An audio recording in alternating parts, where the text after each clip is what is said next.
जी अस्सलाम वालेकुम स्टूडेंट्स। अच्छा 6.8 को कंटिन्यू करेंगे और वही है ज्योमेट्रिक सीक्वेंस भी हैं और ज्योमेट्रिक सीक्वेंस से रिलेटेड ज्योमेट्रिक सीरीज़ भी हैं। ठीक है, जब मैंने आपसे कहा था कि सीक्वेंस वो होती है जिसमें टर्म बाय टर्म कॉमा के साथ आपको सीक्वेंस दी गई होती है, लेकिन सीरीज़ इस तरह डिस्क्रिप्शन होती है सीरीज़ की कि हर टर्म के दरमियान में या तो पॉजिटिव टर्म्स होती, पॉजिटिव ऑपरेशन लगा के उन्हें जोड़ दिया जाता है जो कि आपके कोर्स में शामिल है, या फिर वो अल्टरनेट सीरीज़ होती हैं, यानी एक टर्म पॉजिटिव दूसरी नेगेटिव, एक टर्म पॉजिटिव दूसरी नेगेटिव, या वो टोटली नेगेटिव सीरीज़ होती हैं कि सारी टर्म्स ही नेगेटिव ऑपरेशन के साथ जोड़ी जाएँ। तो जो सीरीज़ 1-2 आप 6.8 में लेंगे वो सारी पॉजिटिव टर्म सीरीज़ हैं, ठीक है, और हैं भी ज्योमेट्रिक और सीक्वेंस भी हैं, सीरीज़ भी हैं। तो अच्छा, दो कैटेगरीज़ होती हैं ज्योमेट्रिक सीक्वेंसेस की, ईदर फाइनाइट और इनफाइनाइट, ठीक है। तो जब आपके पास ज्योमेट्रिक सीक्वेंस फाइनाइट हो, आपको कहा जाए find the sum of the geometric progression up to 15 terms, up to 10 terms. जब आपको 10 टर्म्स पता हो कि सीरीज़ की इतनी टर्म्स हैं, इसके बाद ये ख़त्म हो रही है, तो वो फाइनाइट ज्योमेट्रिक सीक्वेंस कहलाएगी और उसका सम हम इस तरह लिखेंगे। ये फॉर्मूला है किसी भी ज्योमेट्रिक सीक्वेंस के सम का जब वो फाइनाइट हो, यानी जब उसकी नंबर ऑफ़ टर्म्स आपको पता हो। ये फर्स्ट टर्म है ज्योमेट्रिक पी की, ठीक है, ये इसका कॉमन रेशो है r, n number of terms हैं और ये फॉर्मूला यूज़ होगा। फिर जब ज्योमेट्रिक सीक्वेंस जो है आपकी इनफाइनाइट हो, डॉट डॉट के साथ आपकी सीक्वेंस चलती जा रही है और आपको नहीं पता उसमें कितनी टर्म्स हैं, तो उसका सम फाइंड आउट करने को कहा जाए तो फॉर्मूला यूज़ होगा s is equals to a over 1 minus r, ठीक है। इन ज्योमेट्रिक प्रोग्रेशंस को, इन ज्योमेट्रिक सीरीज़ को हम कहते हैं कि कन्वर्जेंट हैं, यानी कन्वर्ज कर रही हैं किसी एक नंबर को, किसी एक नंबर को कन्वर्ज कर रही हैं अगर इनका कॉमन रेशो लेस देन 1 हो तो, ठीक है। ये चीज़ भी थर्ड आपने याद रखनी है कि अगर किसी सीरीज़ के बारे में हमने डिसाइड करना है कि वो किसी नंबर को अप्रोच कर रही है, यानी उसकी कोई लिमिट एग्जिस्ट करती है उस सीरीज़ की, तो उसका ज्योमेट्रिक रेशो, उसका जो कॉमन रेशो होगा वो आपका लेस देन 1 होना चाहिए, तभी वो कन्वर्जेंट होगी या उसका लिमिट एग्जिस्ट करेगा। एक्सरसाइज पे चलते हैं। आपकी एक्सरसाइज है 6.8, ये है जी, स्मार्ट सिलेबस के अकॉर्डिंग थी, याद हो आपको तो। एक्सरसाइज 6.8 है और इसका आपके पास जो क्वेश्चन है वो क्वेश्चन नंबर है आपका, तो ये है जी, ठीक है।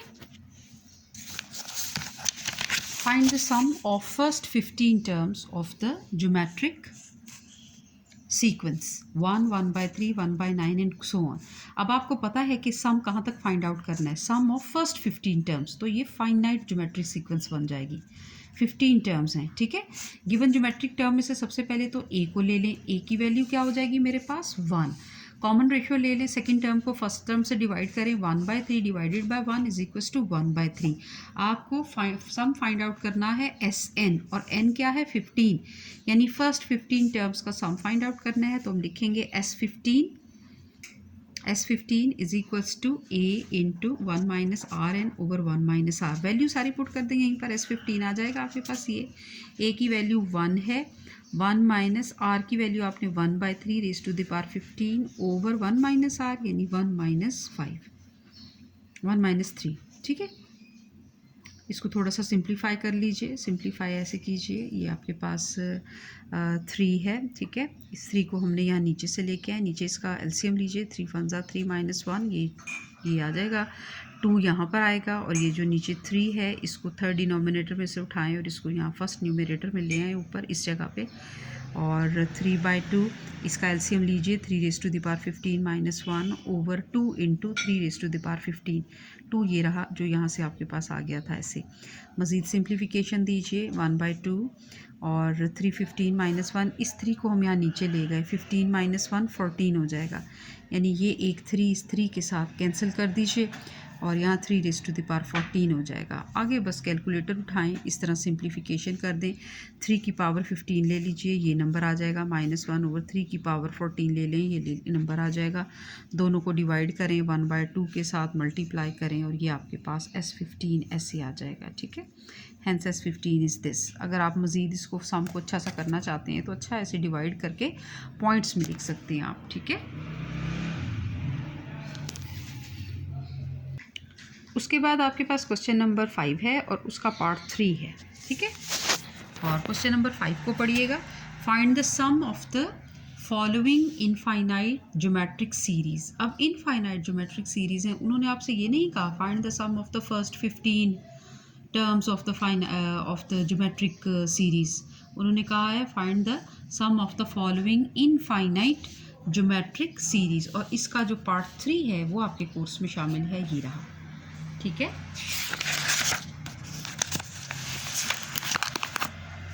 ये है जी पार्ट 3। गिवन ज्योमेट्रिक सीरीज़ ये है। यहाँ से a डिटेक्ट कर लें, ये आ गया। 3/2 को 9/4 से डिवाइड करें, कॉमन रेशियो आ जाएगी आपके पास, और कॉमन रेशियो आपके पास आ जाएगी 2/3 डिवीजन करने के बाद।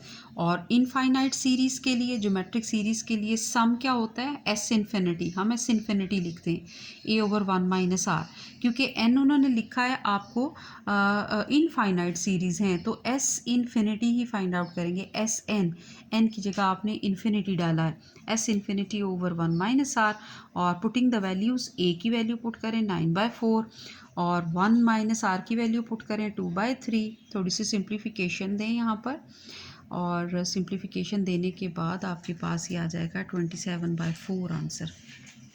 ठीक है, और ये S इन्फिनिटी है 27/4 which is the sum of the infinite geometric series. इस ज्योमेट्रिक सीरीज़ का ये आपके पास क्या है?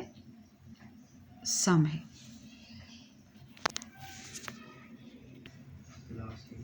नेक्स्ट आपके पास क्वेश्चन है, क्वेश्चन नंबर 6 है, और इसका पार्ट 2 है आपके पास। ये वाला पार्ट ऐसे, ये आपके पास है रिकरिंग डेसिमल्स।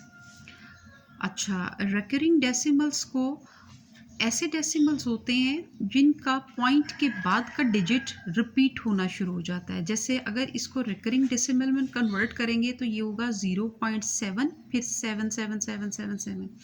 इसी तरह अगर इसको रिकरिंग डेसिमल में पुट करेंगे तो 0.259, 259, 259।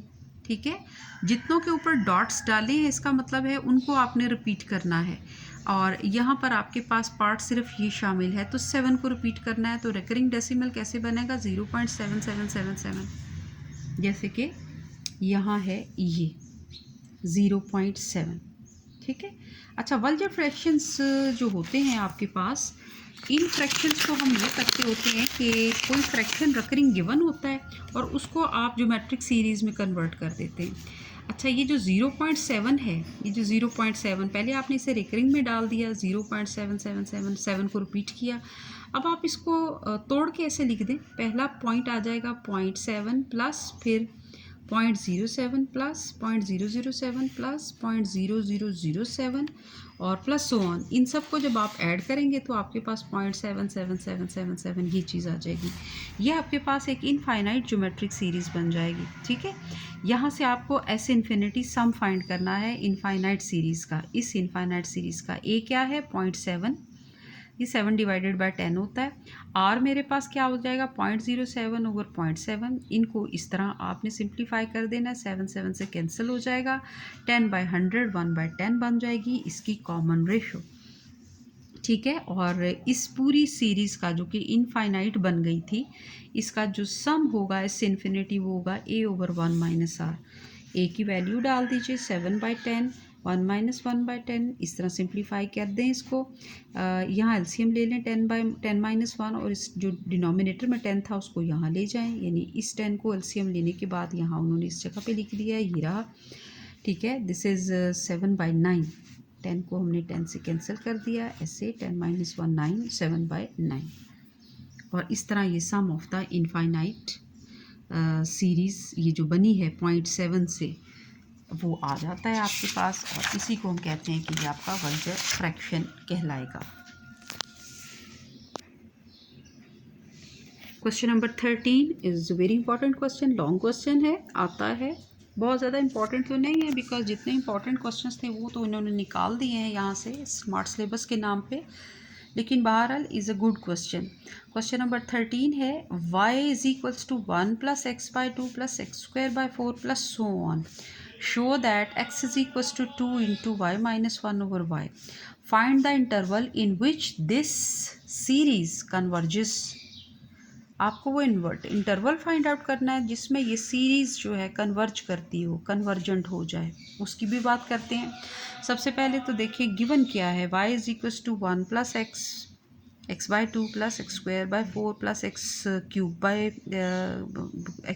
5, लाइक इस तरह ये सीरीज़ गिवन है आपको, जो कि इनफाइनाइट ज्योमेट्रिक सीरीज़ है। a की वैल्यू क्या है 1 और कॉमन रेशियो क्या है x by 2 divided by 1 is x by 2, ठीक है। Suppose the series is convergent then, अच्छा ये वाला पार्ट अब अभी इसको यहाँ ना करें, पहले आप इसका सम फाइंड आउट कर लें, ठीक है। पहले सम फाइंड आउट करते हैं। तो इनफाइनाइट सीरीज़ है, एस इन्फिनिटी मेरे पास आएगा a over 1 minus r, 1 over 1 minus x by 2, 2 into 2 minus x, ये चीज़ आ गई। और ये जो सीरीज़ है आपके पास पूरी सीरीज़ ये इस सम के बराबर है, और इस पूरी सीरीज़ का नाम क्या था y। तो हमने लिखा कि ये पूरी सीरीज़ जो y है इसका सम है 2 ओवर 2 माइनस एक्स, और इस सीरीज़ का नाम उन्होंने दिया था आपको y is equals to 2 over 2 minus x. तो यहाँ से सिंप्लीफाई करें और ये फ्रैक्शन इसको यहाँ ले जाएं और 2 के साथ 2y को उधर ले जाएं, एक्स वाई अलहदा कर लीजिए, यहाँ से आप 2 को कॉमन ले लें, x की वैल्यू निकाल दें जो कि ये रिक्वायर्ड एक्सप्रेशन होगा जो उन्होंने आपको दिया है, ठीक है। अब आपको पता होना चाहिए कि गिवन ज्योमेट्रिक सीरीज़ कन्वर्जेंट, इसको हम इस तरह लिखेंगे इसके सेकेंड पार्ट को, given series is convergent when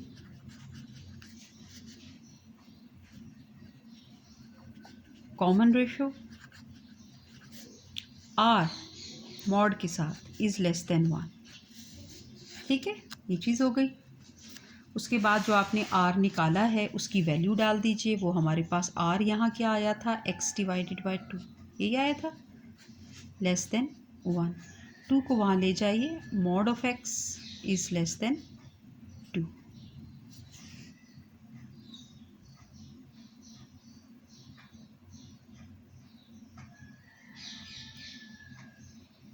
अच्छा, और आपकी सीरीज़ कन्वर्ज कर जाएगी फॉर, अच्छा इसको मॉड एक्सप्रेशन को खोल सकते हैं आप x ग्रेटर देन -2 और लेस देन 2 के साथ, ठीक है। और चूंकि आपको कॉमन रेशो बनाना है तो x बाई 2 को बैक कर दीजिए, इसी तरह इसको खोल दें जैसे यहाँ है, बल्कि ये करें कि इसको आप यहाँ से ही खोलें, ठीक है। यानी कॉमन रेशो आपका ग्रेटर देन -1 और लेस देन 1, तो हम कहेंगे जो हमारी सीरीज़ है वो कन्वर्जेंट है फॉर इंटरवल, ओपन इंटरवल दे दीजिए -1 to 1, यूँ ये कन्वर्जेंट सीरीज़ कहलाएगी, ठीक है। देख लीजिए, आप इसका भी किया हुआ कर सकते हैं जो कि यहाँ पर सॉल्व आउट है, बिल्कुल ऐसे ही है। ये देखिए कॉमन रेशो को खोल दिया उन्होंने, थोड़ी सी ये चीज़ लिखती हुई है, वो मैंने पहले भी बताया आपको कि ज्योमेट्रिक सीरीज़ उसी वक्त कन्वर्जेंट होती है अगर उसका कॉमन रेशो लेस देन होगा 1 से, तो हम उसके डायरेक्ट कॉमन रेशो को लेस देन 1 लिखेंगे और वहाँ से हम मॉड को खोल देंगे। मॉड को खोलने के बाद आपके पास एक्सप्रेशन आएगा, चाहे तो आप उसको पूरे कॉमन रेशो को लिख दें कि वो -1 to 1 कन्वर्ज करेगा, या फिर उसको आप फर्दर इस तरह भी लिख सकते हैं 2 के साथ मल्टीप्लाई करके, जो सीरीज़ का इंटरवल ऑफ कन्वर्जेंस है वो -2 to 2 हो जाएगा।